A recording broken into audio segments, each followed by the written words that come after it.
Хуш убак күнүңүздөр менен жакшылар. Назарыңыздарда Манас мейкини. Қақанға кіріп, қайрылып, қарағылып отырған, қабылаңдан айрылып, жалғырылып, тақыры жоқ сопыл болып келатам. Мүйізімен айрылып, мен тоқыл ғана болып келетам. Манас мейкининде Манастагы жер суу аттарын аныктап, алар учурдагы кайсы аймактар менен байланыштуу экенин баяндайбыз. Манастагы мейкиндик кеңири аймакты камтыйт.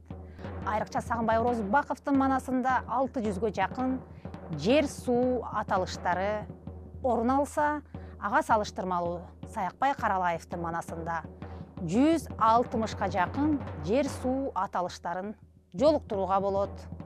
Бүгүнкү күндөгү жер суу аталыштарын айтсак, ал Сагынбай Орозбаковдун манасы боюнча Наманган Ташкент арасы, Айкымдын Сары талаасы, анда 100 000 бар экен деп коңшу элдердин талаасын көркөмдөгөн Айкым деген түшүнүк тала же аймакты айтууда колдонгон.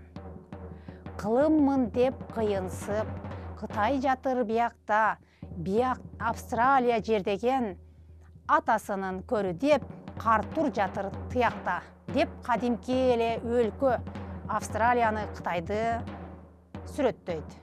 Жер урунтту желпиниш, ага кирип кетесең, канаты бардан жин жүрөт, кайраты бардан пил жүрөт, андан бөлөк ким жүрөт деп желпиништи азыркы Америка кошмо штаттары катары эсептөөгө толук мүмкүн. Ал эми сиздердин оюңуздар кандай? Ушуну менен бүгүнкү Манас мейкини берүүсү соңуна чыгат. Көрүшкөнчө сак саламатта болуңуздар.